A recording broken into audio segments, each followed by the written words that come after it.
Hi guys, today we are going to talk about the different type of battery banks in a boat. In general, in a typical medium boat and big yacht, there are around 5 groups of batteries. One group of batteries is the house battery bank. Other group of batteries is the cranking battery banks. Other one is, for example, the generators battery bank, bow thruster battery bank, electronics battery banks. Yeah, 5, 6 group of batteries, and other group of batteries is the group of batteries for the solar system in the new boats. What is the secret when you have all of those battery banks separated? The secret number one to integrate the boat completely is that the negatives of those battery banks should be connected together. Yes, this is the secret. But there are a lot of questions around that information. One of the questions is, what happens if my house battery bank is lead acid batteries, 12 volts? And what about if the cranking batteries are AGM batteries, 24 volts? And what about if the bow thruster batteries are also AGM, 24 volts? And the electronics battery bank is 12 volts. Yeah. Is possible to connect the negatives of those different type of batteries, groups, together? Yes. Because at the end of the day, the current, the wave of the signal is the same. It's 12 volts or 24 volts. It's DC current. It's a straight current. It's DC current. It's the same. Doesn't matter if this group of batteries is lead acid and the other one is gel and the other one is AGM. All of the negatives should be connected together. What happens if not? If those negatives are not connected together? I have a great example right now here on the screen. This is the windlass. This is the typical windlass. Imagine the windlass in a boat, a medium boat.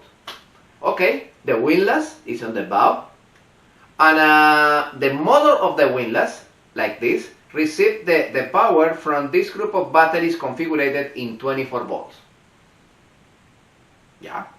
And the batteries are pretty close to the motor and pretty close to the solenoid control box. This is the solenoid control box. And close to the motor and the solenoid control box, you have the foot pedals to activate the windlass down and up. Is clear? However, the switch to activate the windlass in the pilot hand or in the fly bridge is over there, in the fly bridge or in the pilot hand. And that switch in the pilot hand receives the power from other group of batteries different. For example, in this particular case, from the house battery bank. And the house battery bank is 12 volts. Can I activate the motor of the windlass, 24 volts, with a 12 volts signal coming from the pilot hand or from the fly bridge? Yes, because that small signal is used exclusive here in the solenoid control box, here and here. That signal is coming with this cable, the blue and the green, to activate up and down in the solenoid control box. This is a small signal. You remember internally the solenoid control box is a couple of relays in tandem.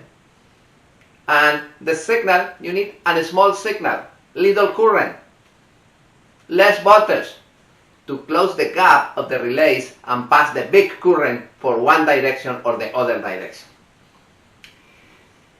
If this group of batteries, the house battery bank, the negative is not connected with the negative of the windlass battery bank, the signal coming from the switch up and down, no trouble, no pass.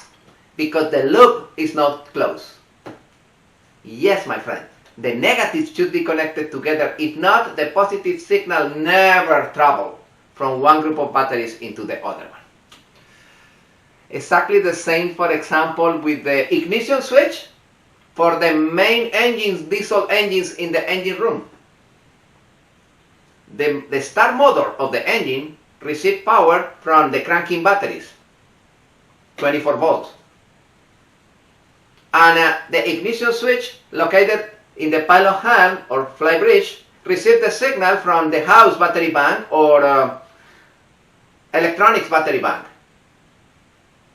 If those group of batteries are not connected together, the signal from the ignition switch never travels into the start motor in the engine room. Other example is this one. You remember that one? The bow thruster. This control is located in the pilot hand, in the fly bridge. And the motor of the bow thruster is located in front of the boat or in the back of the boat, close to the motor of the bow thruster. The signal for this element is house battery bank or electronics battery bank. And the current for the motor is the group of batteries close to the bow thruster or steam thruster. If those battery banks, the negatives, are not connected together, it's impossible to send the signal from the joystick into the motor of the bow thruster or steam thruster. There are a lot of examples. For that reason, don't forget, all the negatives of different group of batteries should be connected together. Normally, those negatives converge in the main negative bus bar in the engine room. And don't forget that the main negative bus bar in the engine room should be connected to the bonding conductor and finish into the sink, the sacrificial anode outside of the boat. This is the tip, the most important tip when you have different type of groups of batteries. Doesn't matter if this group is gel or lead acid or AgM or lithium. The negatives should be connected together. If not, I cannot send signals.